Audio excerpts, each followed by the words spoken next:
Selamat pagi Bapak dan Ibu yang dikasihi oleh Tuhan. Berjumpa kembali dalam program Hikmat Pagi GKI Karangsaru. Firman pada pagi hari ini akan disampaikan oleh Pendeta Utomo. Mari sebelum kita mendengarkan firman Tuhan, kita persiapkan hati kita mohon pimpinan dari Tuhan sehingga kita boleh mengerti firman yang akan disampaikan pada pagi hari ini. Mari kita berdoa. Selamat pagi Bapak. Kami mau bersyukur atas istirahat semalam, dan pagi ini kami masih diberi kesempatan untuk bangun dan menikmati kehidupan ini.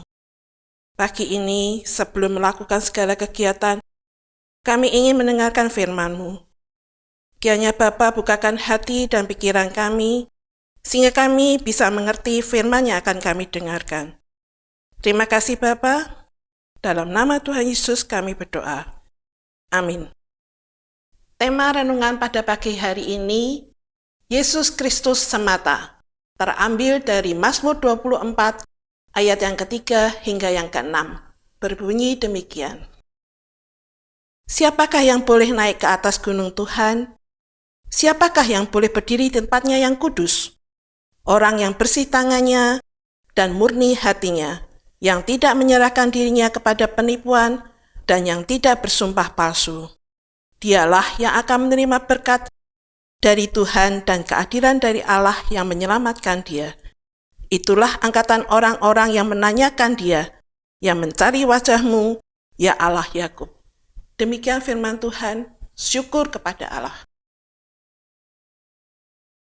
Selamat pagi saudara-saudara yang dikasihi Tuhan. Setelah mengakui otoritas Tuhan atas segala yang diciptakannya, pemazmur dalam kitab Mazmur pasal 24 ayat 3-6 menguraikan secara detail apa saja yang harus dimiliki bagi seseorang yang ingin berjumpa dengan Tuhan. Sebab selain siap, ia juga harus layak di hadapannya. Di ayat 4, terdapat 4 syarat yang harus dimiliki oleh seseorang yang ingin berjumpa dengan Tuhan, yaitu orang yang bersih tangannya dan murni hatinya, yang tidak menyerahkan dirinya kepada penipuan, dan yang tidak bersumpah palsu. Keempat syarat tersebut memang sudah seharusnya dipenuhi semua, karena Tuhan kita adalah Allah yang kudus. Kitab Imamat pasal 20 ayat 26 menyatakan, "Kuduslah kamu bagiku, sebab aku ini Tuhan kudus, dan aku telah memisahkan kamu dari bangsa-bangsa lain, supaya kamu menjadi milikku."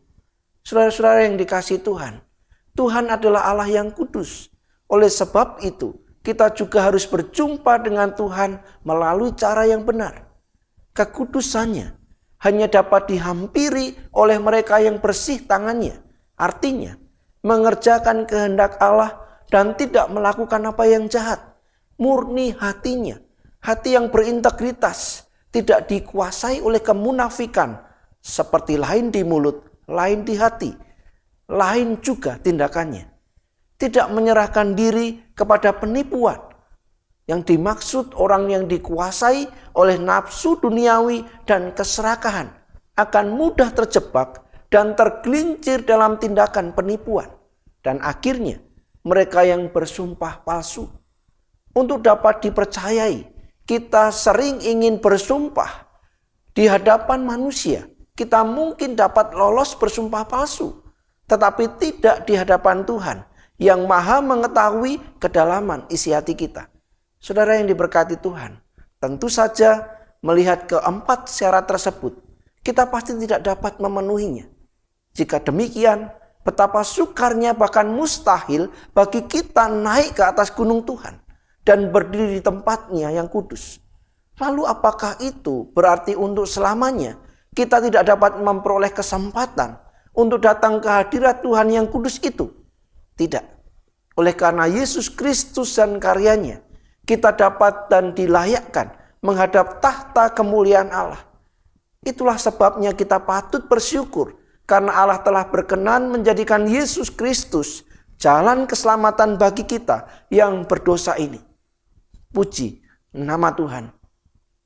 Akulah jalan dan kebenaran dan hidup. Tidak ada seorang pun yang datang kepada Bapa kalau tidak melalui aku. Amin. Mari kita berdoa. Bapa yang baik, kami sungguh bersyukur kepadamu. Kami tahu Tuhan, bahwa Engkau Allah yang kudus dan benar. Tidak mungkin bagi kami untuk datang kepadamu di dalam keberdosaan kami. Tidak mungkin kami datang kepadamu di dalam kehidupan kami yang cemar karena dosa. Oleh karena itu Tuhan, ampuni kami. Dan biarlah hari ini ketika kami diberkati, ketika kami diberikan kesempatan di dalam Kristus untuk menghadap tahta kemuliaan-Mu, biarlah itu menjadi bagian yang terus kami syukuri. Menjadi bagian di mana kami berjuang untuk hidup benar dan memuliakan Tuhan setiap waktu. Berkati kami hari ini Tuhan, dan mampukan kami hidup dalam kebenaran, di dalam kekudusan. Di dalam nama Yesus kami berdoa. Amin. Saudara-saudara yang dikasihi Tuhan, tidak mungkin bagi kita untuk menghampiri tahta kemuliaan Allah. Karena kita adalah manusia berdosa. Kita jatuh dalam kecemaran. Dan hidup kita senantiasa mendukakan hatinya. Syukur kepada Allah. Di dalam Yesus Kristus kita diberikan kesempatan. Di dalam Yesus Kristus kita diampuni dari dosa. Dan di dalam Yesus Kristus pula kita dimampukan untuk menikmati hadirat Allah. Orang berdosa mustahil datang ke hadapan tahta Allah yang mulia. Puji syukur kepada Tuhan. Kristus menjadi jalan bagi kita menikmati kasih dan kemuliaannya. Selamat menikmati hari ini. Selamat berkarya bagi kemuliaan nama Tuhan. Tuhan Yesus memberkati kita.